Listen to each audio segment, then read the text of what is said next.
Hello. Yes, hi, this is Aussie Cossack. I'm a journalist. I work for the Belfast Telegraph in Northern Ireland. I do crime and security reporting. Sorry, can you do me a favor? Can you speak very, very slowly because of your Irish accent? It's very hard to understand. Just very slowly.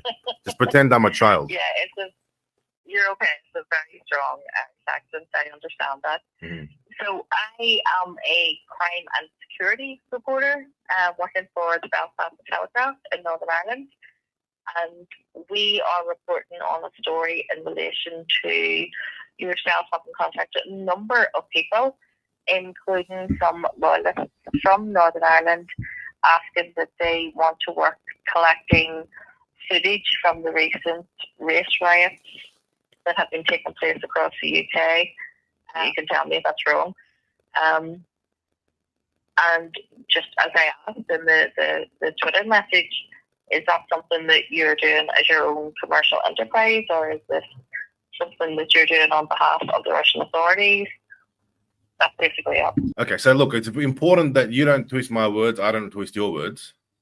So I want to give you a very... 100%. And listen, if you want to record me, I don't mind, that's completely fine. I am going to be completely open with you. Okay. You can record me, I can record you. We consent each other. Perfect. Yes, let's do that. Then that keeps us both right. Because then at least when you quote me, it's exactly my words. So you exactly. Yeah. You can record me. I don't mind. I'm giving you permission to record me, and then there'll be no issue. Thank you. Okay. So your question was that I contacted a number of people in Northern Ireland, right? Yeah. Well, look, I didn't contact anyone specifically. I actually put a broad advertisement on Telegram, on Twitter, and I asked everyone who is interested to step forward for the purposes of providing me with footage on the ground, with clips, and that was there for everybody to see. Is that what you're referring to? No, I believe this is more like in a private message. So are you saying that you put this on Twitter publicly? I did. And then people responded to you, and then so any private messages were only as a result of them responding to you? No, there was one person that one of my subscribers suggested I write to, and this is probably your source, I suspect. His name is Bryson. That's probably the person who's come to you with this story. Okay, so that was the only person that you privately messaged? Well, I'm looking through my messages now. That's okay. That's the person who's come to you, right? That's your source. You know, I can't tell you that. That's just something that we can't discuss. But no, well, what I would say is, what you're saying is you advertise. I haven't actually looked through your Twitter account. I've been very busy today. But what you're saying is you advertise this on Twitter and ask people to contact you. The exact words I used were urgently hiring content creators, reporters, and cameramen to film protests and unrest in these cities. So Belfast, Sutherland, Hartlepool, Leeds, Hull, Bolton, Manchester, etc., etc. Perfect. Okay. And so back to my original question, were you doing that just as yourself, as part of your own work as a broadcaster, or were you doing that on behalf of the Russian authorities? Well, of course I was not doing that on behalf of the Russian authorities. You know that. You know that. Everyone knows that. The Russian authorities don't interfere in the inner domestic affairs of other countries, unlike the British and the Americans, who love to interfere all over the world. The Russians aren't into that. Yeah, look, I'm an Irish woman. Do you know what I mean? You don't need to... so you're saying you're sympathetic to my side? The British, but you don't need to do what the British have done. But so what you're saying is, this was you acting as an individual, not gathering information on behalf of the Russian government. Look, if the Russian government wanted to gather information, I'm sure they wouldn't put out an advert on Twitter asking cameramen and journalists to step forward. Wouldn't you agree? Yes, it does seem quite strange. It's not very sophisticated, is it? If it was the Russian government,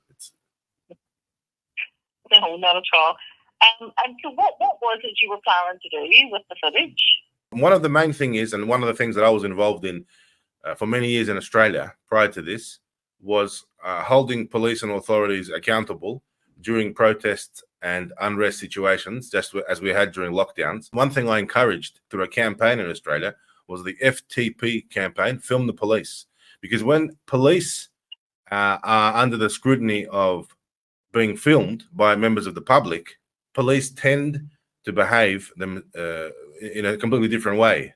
And they tend to change their behavior, knowing that they're being scrutinized and they're being filmed.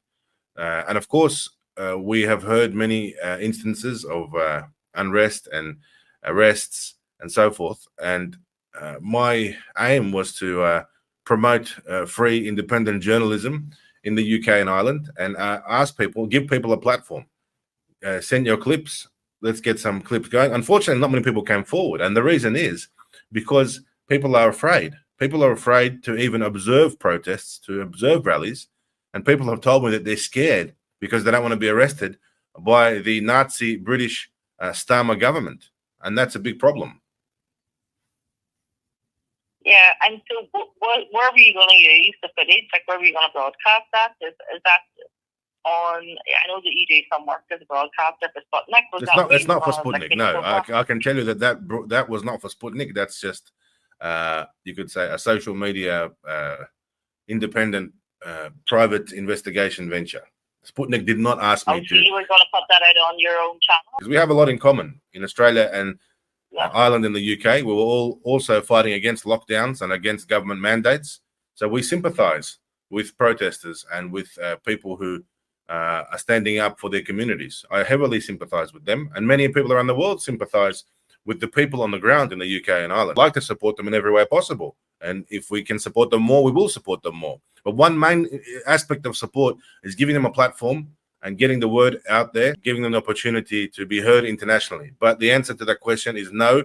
Sputnik did not ask me to do this. It's not an assignment from Sputnik. No. Yeah, it was you working as an independent journalist doing this as a broadcaster. Yes. Yeah. That's great. That's basically all I needed to know for my story. I mean, apart from that, I'm happy for anything else that you would like included in it to be published. I know you have a very unusual set of circumstances going on, so I hope you're keeping well and everything's fine. Yeah. So I suspect it's Jamie Bryson, because he's really the only person I communicated with. So I think it's Jamie Bryson. Jamie Bryson describes himself as a director, unionist voice policy, PR law advocacy, NI policy director, Centre for the Union. And Jamie Bryson said to me, I said to him, I'm urgently hiring amateur and professional cameramen to cover the protests and unrest across the UK this weekend. And then he said to me, thanks for the offer, but I'm sorry I wouldn't be able to do that, as Russia is a foreign state in respect of the UK, and I wouldn't be interested in that type of collaboration, particularly given Russia's arming of Iran, as I'm a big supporter of Israel. I said none of that surprises me in the slightest. Well, I'm sure you probably knew this. That would be his response.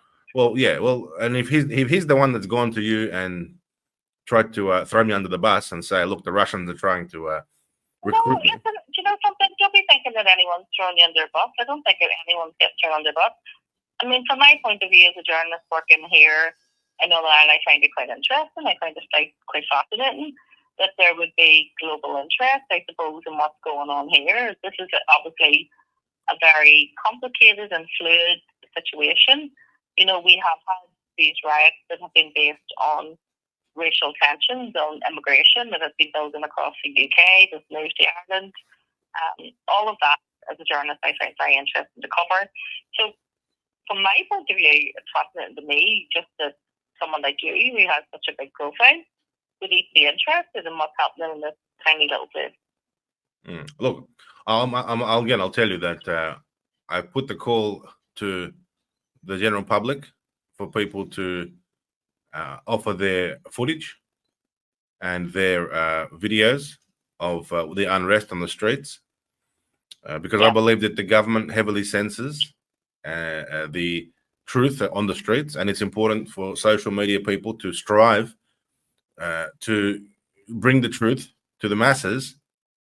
And that's what the government doesn't want. The government is censoring us as much as possible. In fact, I was censored on X only a few hours ago for a post that I made, a video about the situation in the UK. So the government is working in overdrive, the British government, to hide the situation, the reality of what's on the ground. And I think they've completely mismanaged the situation. And it's the government's actions, it's Starmer's actions that are actually inciting racial hatred. It's the government is to blame for the tension and the unrest and the civil disorder. Our job as observers from the side, from overseas, is not to incite anything.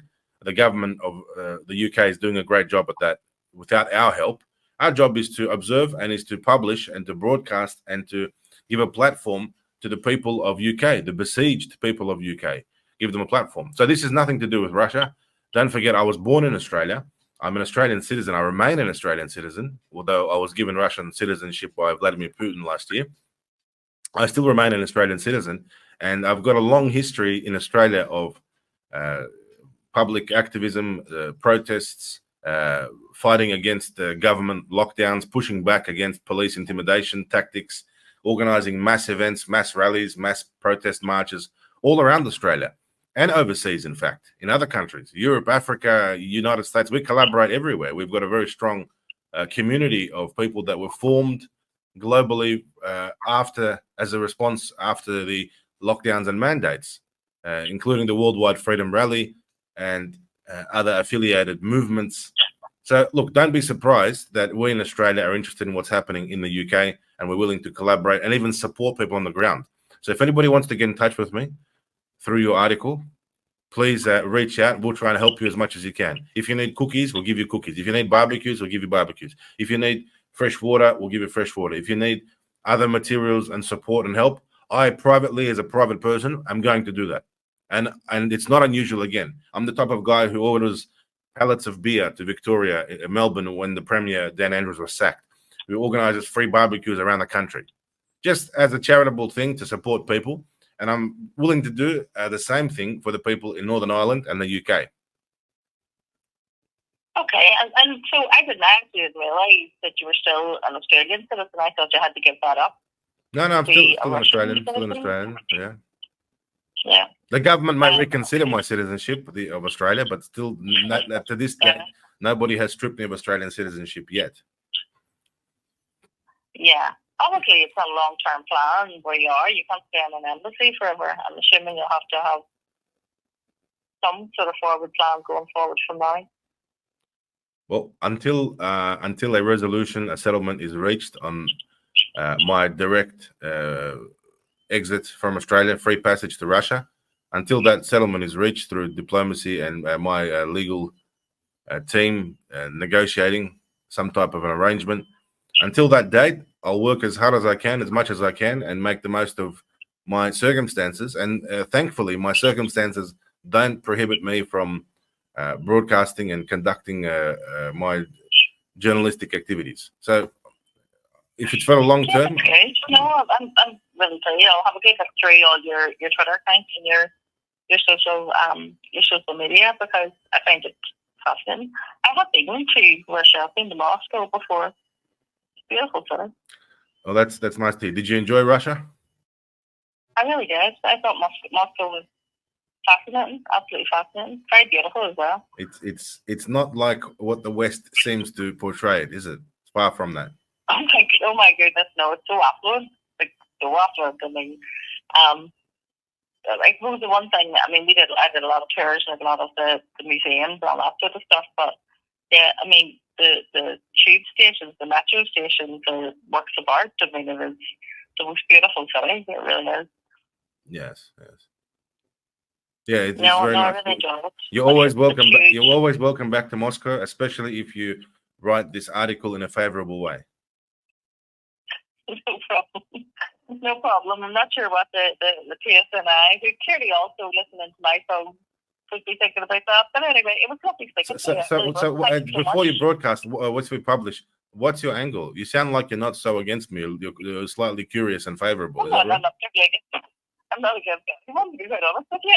No, I mean, I find it fascinating. I mean, obviously there is, an interest in the fact that there would be an international element or an interest in what's going on in Northern Ireland. But I mean, I would like to do, because obviously you've given me quite late in the evening, I would like to do a follow-up article tomorrow as well, based on the conversation that we have had in terms of just why there would be an interest internationally in what's happening here, which I think is interesting to people who would be reading. Well, look, I was always. We don't sell newspapers anymore, as you know. We sell subscriptions online. Yeah. But interested in the people who would buy subscriptions. So, can we keep in touch? And if you save my number, I'll save yours, and maybe get. Well, look, I'm sure if your article is decent, I'll share it and drive my subscribers to subscribe to your platform. Okay. But and on that note, okay. I'm actually very fond of Ireland, and I grew up listening to the Furies down at the Red Rose Cafe and the the Furies, the green fields of France, and I used to sing along to the album in the car. There you go. Very good. I'm glad to hear. Well, listen, it's very late here, even though it's very early there, so I'm going to head off to bed. Listen, thank you so much. It was lovely speaking to you.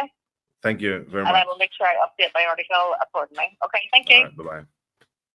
Thanks, bye.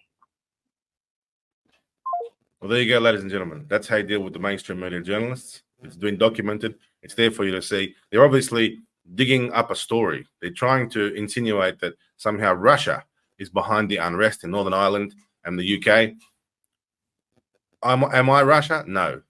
Am I an independent journalist in Australia? Yes. Do I have a Russian passport? Yes. Do I have Russian heritage? Yes. Do I love Russia? Yes. Am I working for the Russian government on an assignment to bring down Keir Starmer and the Metropolitan Police in the UK? No.